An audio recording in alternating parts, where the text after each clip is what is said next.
Yep.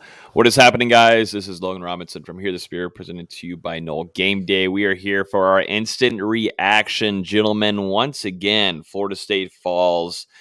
No win yet in the season. Getting close to the end of September. Florida State falls to Wake Forest, 35-14.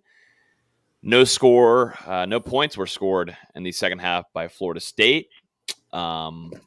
A lot of mistakes, a lot of penalties, another ugly game from Florida State's performance-wise. But with me this evening, Nate Greer, lead recruiting insider at the top, Austin Veazey, who was in attendance for this game, down there, our lead basketball writer down there. He's getting ready for basketball season. I think we all are. And D-Lou, Dustin, been working his tail off, lead writer and editor at NoelGameDay.com. Gentlemen, we are here once again. Wow. It's unbelievable. It really is unbelievable where we're at in the state of the program, where we're questioning every single person in this program. 0-3 for the first time since 1976, which I think is going to be talked about probably a lot this week. 45 years. So Florida State is in trouble. And I think you got to look at Norvell. You have to look at the coordinators. You got to look at positional coaches. You have to look at players. This isn't just one segment of the program. This is just an all-encompassing issue. I mean, the players got to execute better. The coaches got to put their team in better positions.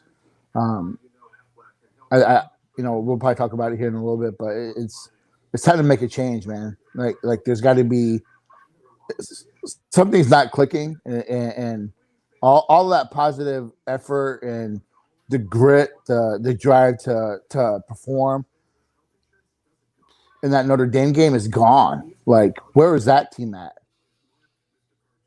So, all of the old habits are back. Where was Florida State this weekend? Because we talked about it on Wednesday night. We wanted to see if this team was going to show up and play with some backbone and, just be pissed off after the worst loss in school history. And, you kind of thought early on, all right, maybe they are. Sidney Williams gets that interception on the first drive for Notre Dame. You're like, okay, you got something positive here. 2 plays later, you lose a fumble. Wake Forest goes deep. Jarian Jones gets beat down the sideline. Looked just like the Jacksonville State play, just about, except the receiver was even more wide open. And, I mean, from there, that was the story of the game. The defense continuing to give up a ton of big plays. The offense creating basically nothing for a ton of drives. I think the final play count. I think someone's TV's on real quick. Sorry. It's kind of in the background there just for a second. Final play count, 89-51 in Wake Forest's favor.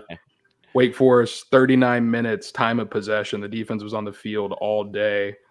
So, I mean, just an absolute failure. And, Logan, you mentioned it, no points in the second half, and we're starting to see that issue we kind of saw last year where Florida State didn't score in the second half. I think it was the Notre Dame game, the Louisville game.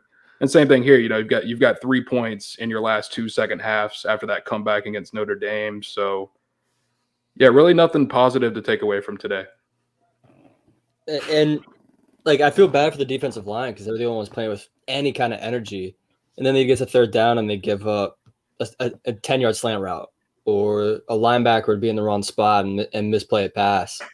They were getting killed on slant routes in the first half. It was just over and over. Wake Forest they run that read option trap where if they can tuck it off and still get 5-6 yards on a run, or they get an easy slant pass, and the corners are just playing outside the wide receiver the whole time, letting them inside.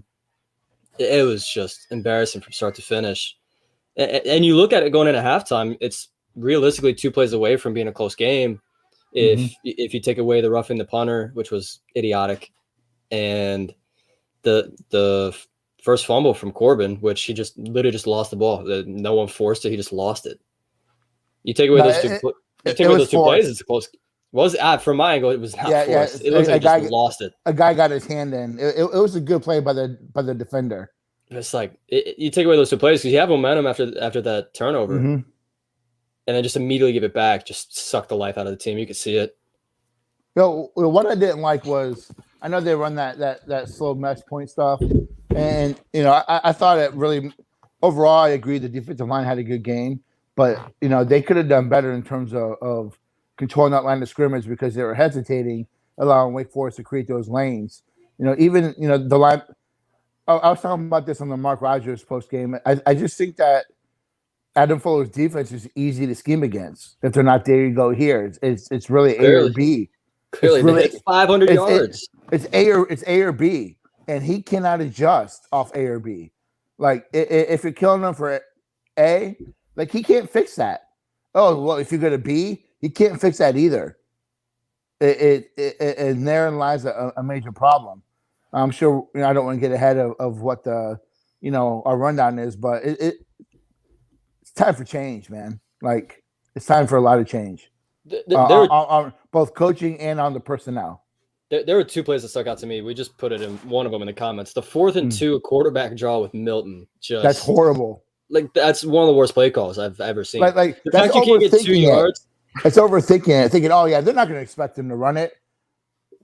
He probably runs like a 6'2", 40. I think Justin can beat him right now. It kind of looked like a broken play almost. Yeah, kind of. Like Milton got the snap and then he looked kind of confused and just tried to run it. But I mean, regardless, it's inexcusable to get down into the red zone and then make those kind of mistakes. And even still, the guy that got you to that point, Treshaun Ward, he had 2 back-to-back big plays.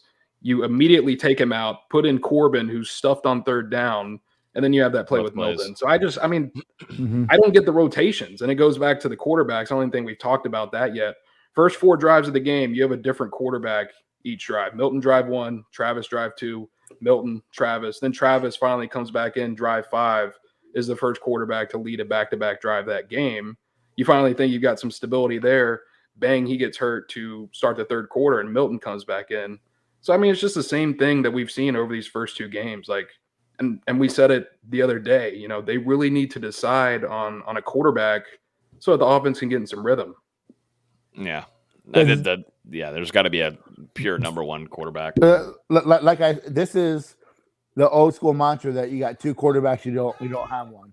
And Florida State, I don't understand the rotation, like we talked about in the podcast earlier this week and also in last week's post game. I don't understand the constant rotation of positions, man. You got to let your guys get a flow and get into the game. And a guy like Treshaun Ward, like Dustin said, was running really well. You take him out when he's got 2 big runs in a row, so he's hot. I don't get it, man. That's where I really question the play calling. I question Dillingham and Norvell. But the starting point for me is the defense, man. They still another 35-point game that last year was the worst statistically in FSU history, and here we are again. It's time to go, Fuller. You can't give up 500 yards to Wake Forest and not expect something. No, the one defensive play that stuck out, like obviously there was the big touchdowns, but there was a play where Jarvis Brownlee got beat deep. Yep. And he got mossed over, but he's playing on the back side of the receiver. Like what are you doing in that spot? You can't contest from there. And like at that point, something's got to happen. You can't keep allowing this to happen. Mm-hmm. And I refuse to believe that these guys are all busts and not talented. Most of these guys on defensive backfield were heavily recruited by every school in the country. And now they have poor technique and, the mental part is shot. And that's why I think a coaching change would help. Even if it's just, I'm not the biggest Randy Shannon fan, and that's where we'd be going with it. I think it would be him stepping in that role, but there has to be some better connection with the players and how it's being taught, how it's being called, et cetera, et cetera. And, we see it since last year, and again, now we've seen it this year. The DB is just not in the right position to make a play, and that's coaching. Yeah, like you said, I mean, it's been the same thing for the first 12 games of the Mike Norvell era. Consistently, the defensive backs, they're blowing coverages, they're giving up catches, they're in position to make plays and not doing so. At this point, you need to make a change for the sole purpose of shaking something up. I mean, show these players that, poor performances cost you your job. you know? And I mean, the same thing with some of the players. I think some of the guys need to be benched or they shouldn't be starters anymore. Like, show them when you mess up, they're you know, you're going to be held accountable. And yeah, I mean, I don't think Randy Shannon has been in Mike Norvell's back pocket for no reason. You know, I think he really wanted to give Fuller a shot, and it's just the same issues, and there's got to be a change. Well, listen, I don't think, you know, I know a lot of people are commenting about Norvell. Florida State's not going to make a change there. One, They can't. They can't. Can't afford to. Two, it'd be stupid for a lot of reasons. One, monetarily. Two, you will get no coach worth their weight to come here if you're going to fire him after 2 years. So that's not going to happen. But I do think that the coordinator position is up for grabs. I think that should be discussed. And you know, one thing that excited me about Norvell coming in was his coaching tree. He has a lot of good coaches that you know were assistants for him. So he has a good eye overall. So something's got to change with this team, and the defense is just it's cheeks, man. The missed tackles all the time, and I felt like made Wake Forest running back look. Beal Smith made him look like Marshawn Lynch. I mean, he would just break through the D line there, and then it'd just be easy money for him to get through the linebackers because once again, you don't see Florida State's linebackers for the majority of games, and it happened again where he's just able to make things look easy and make him look like a Heisman nominee. I mean, it's just ridiculous how this defense can make anybody look really great. You know, Brownlee had an up and down. It's like a roller coaster for him throughout a game. It was down. Yeah, he had one good pass deflection. Other than that, it was just inconsistency beyond beliefs there. I think time for a younger rotation to get in, and I don't know what I'm really shocked we haven't seen more of Knowles, maybe even Tate jumping in there in the mix because we heard some things about him in practice this week. But Shane Brown, when Michael Dotson was there, he was never targeted. Yeah, I'm just wondering what the weight is. What's the weight here? But Ward is number one running back for me. That just solidified that. He is everything that we heard of since the spring and fall camp. He is the best running back on the team. And Corbin's your number two. Keep them both on the field. Yeah. When Ward is on the field, that team is moving down the field. But then, like Dustin, you mentioned before, why are you taking him off the field when you're nearing the red zone? That makes zero sense. That is one of the silliest things. It's as close as whenever you're running screens with Jordan Wilson off to the side. Why are you taking your best running back off the field? It doesn't make any sense. It's almost like you're just trying to give playing time and tell recruits that, hey, you got 3-4 running backs. We're giving everybody playing time. F it. The best players play, keep them in there. It's idiotic and it's embarrassing. He only had 6 attempts, and then he had 3 catches, but only 6 rushing attempts, and he turned those into 48 yards. Like, he's got to get touches. At this point, he's got to get the most touches out of anybody. He should be starting. He should be starting against Louisville. He should be starting. I felt that FSU had to control the line of scrimmage. And, you know, one reason why I thought they could pull it out, why I thought they could win, because I thought they'd be able to run the ball well. And I don't have the stats in front of me. How many rushes did they have total? Did they have 20, 25 maybe? They had 29 attempts for 92 yards.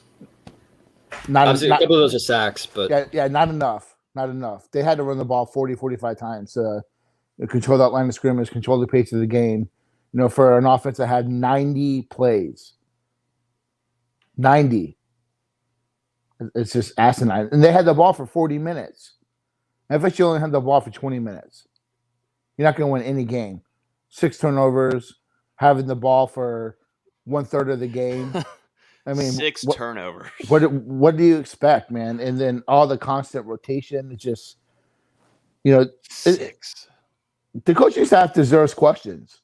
Oh, yeah, beyond belief. Yeah, and you know, Florida State fans are upset and they're pissed off about where we are as a program, and it's very frustrating that Florida State now, you know, Dustin was adding it up as 14 and what in the last 4 years? 14 and 25, I think. 14 and 25 in 4 years. Like, I never thought I'd see that for FSU football. Now, this is the worst in the last decade for me. And this is just bad football. And it's not like they don't have talent on the team, man. Like, this team is better than last year, and they're playing worse than last year. And that's when it comes down to the coaches. Mm-hmm. Yeah, it does seem. I want to talk about offensive coordinator because it seems like Dillingham's been continuously. He's the one calling these plays up there in the box, but that has to swap for Louisville. Norvell has to go back and be the play caller for Florida State moving forward, or there's no hope. Am I wrong? Now, Dillingham needs to be your eyes in the sky, but Norvell needs to call the plays. Yeah, 100%. 100%. It's if he wants to salvage anything. I know he's got a overall program view and he wants to not be whatever, but if there's any salvage to this season, he has to take over the play calling because it's just awful. Like, there's no rhyme or reason to it. Like, you watch these other teams, like I'm sitting here watching Georgia versus South Carolina, and you can watch how they're setting things up. If anyone's watching it, they ends up guy running wide open down the seam for a touchdown. There's rhyme and reason to it. They're setting things up. They're putting you in positions to take advantage of you. Here it's like they're just throwing shit at a wall, and we'll see what happens. And it's not even just the play calling, man. I mean, they've got to figure out these rotations out on both sides of the ball. You can't just be switching quarterbacks out, running backs, just constantly. You got to let guys, get into a rhythm, let them build some confidence, and then go out there and make some plays. But just, I don't know, the constant switches, the last 2 weeks have really been kind of the first time I've started to question what the heck is going on here. Can I ask you guys a question? Go ahead. Do you think that the Mackenzie Milton experiment is reached its peak already? And by that I mean, you can tell he's very limited with his mobility. His velocity is a lot different than what it was before. He's not the same player, which you can't expect him to be. But should he be the quarterback if he's healthy? I just don't think the team is good enough around him. The wide receivers aren't getting enough separation. The line's not blocking enough for him. If there's talent, like if his receivers are Kelvin Benjamin or Rashad Green, you can stick him out there. But there's no one to throw to, and at this point, with his knee, he's a risk out there every single down. I really feel for the kid, but I think you got to go young. Put in Chuba, put in somebody. I was about to say it's hard to even go to Travis at this point because we've seen him get banged up multiple times this season. In the Notre Dame game, he had to go out. Milton came in. This game, he took that huge hit at the end of the first half, was holding his shoulder in the first quarter, and then he came off in the third, and Milton replaced him. But we talked about. Do you go Chuba Purdy because he can run and throw? I mean, I guess. I think that's got to be discussed. That's got to be talked about. I think, I think Logan. I think Milton's mind is definitely there. Like, you can tell, like he gets it. But I just don't know if he's there to hold up a whole game. Yeah, I don't know either. I just don't know. Yeah, Milton, I don't know. I think a mix of also swapping both of them in and out is messing up any kind of rhythm that he could have because, of course, he's a game manager and he plays really well when it comes into big-time pressure, and, he did that against Notre Dame. But, Jordan Travis was playing really well in this game and the offense was working, but the thing with him, he just can't stay healthy throughout the game, and that's what stinks about it. He was doing well. He made some throws. He was running kind of decent. It seemed like sometimes I hate it. I don't hate it, but I don't like it whenever he's doing the whole double hands on the ball and we're running, 5-10 yards. I'm like, can we tuck it? That might help you a little bit with juking somebody out. This right here is going to ruin your speed and everything. Anyways, that's just something irritating. But Jordan Travis was the best quarterback on Florida State's team tonight. But, moving forward, I don't know. We've heard good things about Chuba. Saying much. The what? I don't think that's saying much tonight. Today. Well, I mean, we talked about this quarterback battle all off season, and it is just turned into a complete disappointment for. It's just not even over. It doesn't seem like it's over. One thing we haven't talked about yet either is, one thing that we talked about leading up to this season was I think we all felt like the first five of the offensive line was pretty solid. Probably maybe the best since 2015-16. But we also talked about how this team can't afford injuries. And so you have Robert Scott banged up today, which forces Darius Washington, who I think's played pretty well this year. I think he's had a really good start to the season. But that puts Brady Scott at right tackle, which we've seen not bode well. And then Baby Johnson goes out for a couple plays, and Darius Washington slides into center. But this team can't afford to get banged up on the offensive line, and I think that's changed some of the things too, with what they've tried to do. Wake Forest went after Brady Scott today. They went after Scott and they went after Brownlee. Like they just kept targeting those two players on both sides of the ball. Yes. So if they didn't hand it off, they went to the slant route, which was killing Brownlee, and it was killing Jones, or they Jamie Robinson. Yep. Or they ran it up the gut, and like we all saw it. Like adjust to it, fix it, change your alignment, do something. Like at what point do you play zone? Like they just played man to man across the board and didn't get out of it. At what point do you not go zone and just take away the slants? I didn't think it was that hard, but they just refused to do it. And I'd like, obviously we don't have the stats in front of us as far as like who gave up what, but it felt like Brownlee gave up 160 yards. Brownlee, he's got to go to the slot. He's just a much better slot player. He's not an outside corner. And I think Brownlee, the mentality of what Brownlee has, he has to be on the field because he's, just the physicality, just that having that dog mentality. But I agree. I just don't know if he's an outside corner on a full-time basis. And I liked him as a slot guy, and that kind of negates Jamie Robinson, who had a tough second half last week and had a ton of loafs and didn't play well today. So, you have a transfer that you brought in depending on being a contributor, and he hasn't lived up to the billing. And, I think it's time you look at the future and slide a guy in that played it last year and play a Washington or Cooper, or do you slide a Renardo Green back down into a corner position? Like, you got to figure it out. I think you got to look at all options. I just want to see some changes by Monday, man. I don't care if it's on the coaching staff. I don't care if it's the next depth chart that comes out. Show me that you're not just going to live with these results and these players and these coaches, and you're going to actually go out, change something, and just try and switch it up. You got to inject, a bolt of energy somewhere, because to be realistic, it's very close to this season just going to the complete wayside if it hasn't already. You got Louisville coming in next Saturday. We talked about this potentially being a must-win game. Louisville is absolutely a must-win game. I mean, you go to 0-4, the team is going to continue to have this negative momentum. They're going to continue to quit, and we got the fans in the comments. The fans are going to continue to get more angry with the situation, and this thing's just going to bubble over. And the next catalyst is, losing recruits, because they're seeing the product on the field as well, and it's not pretty.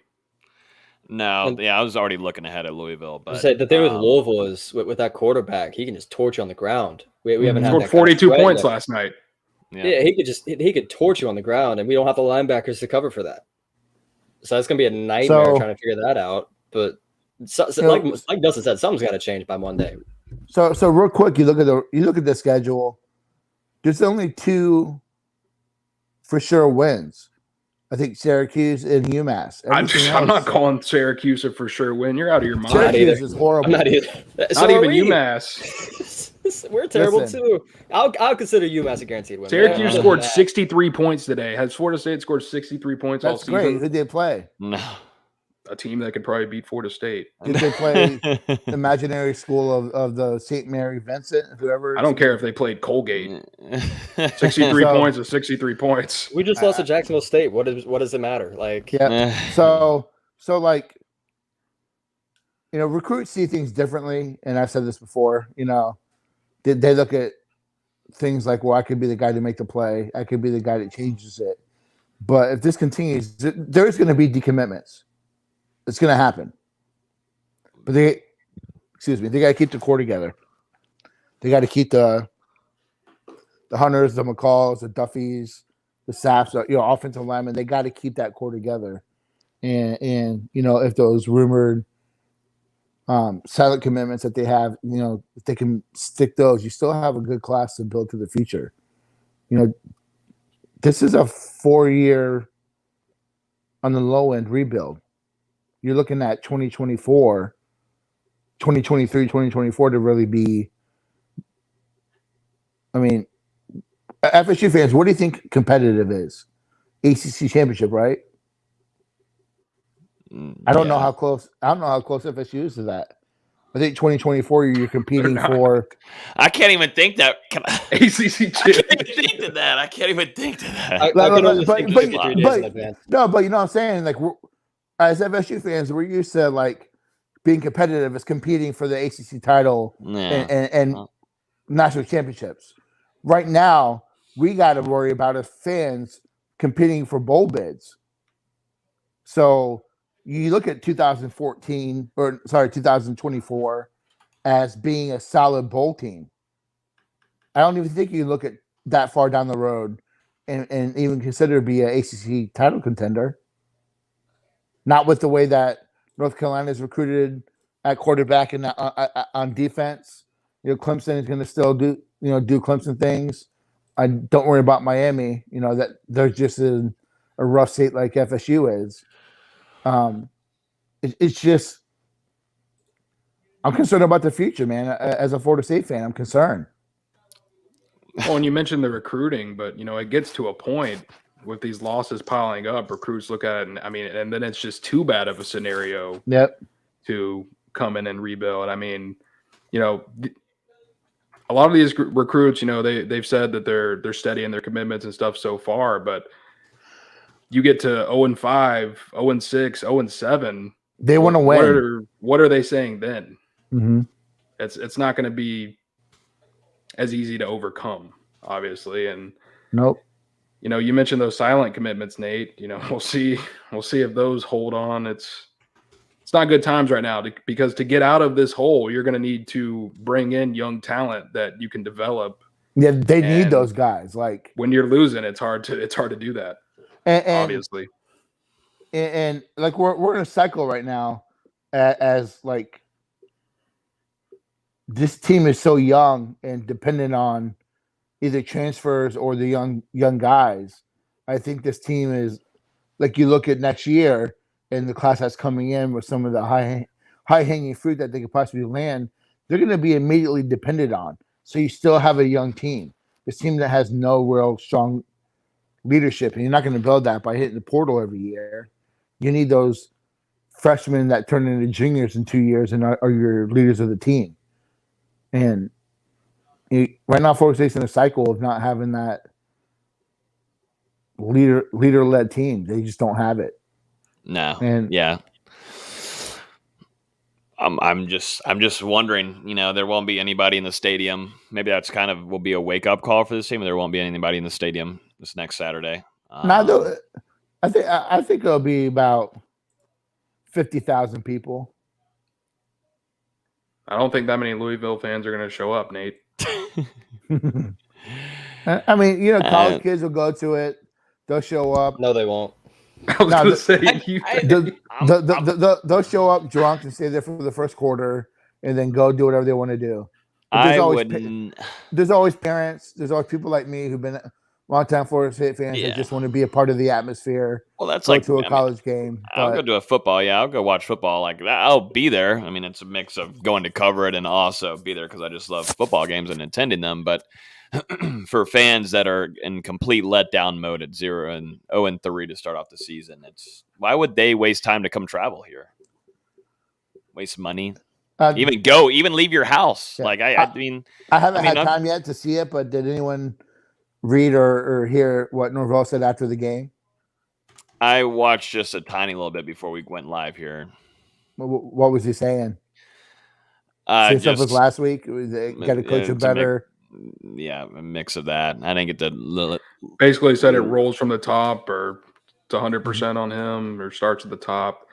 I don't know. Same coach speak that we've been hearing. Yeah, and when we heard that last week, but nothing changed this upcoming week. That's the really scary thing. No, Florida State's not going to move on from Mike Norvell, but I think he lost everything that he did all over the offseason. That was fun. That was great while it happened. Everything, the PR was great this whole offseason, but that is out the window. That is ganos. No one gives a flying F now about what happened during this offseason, and as they should. Fans.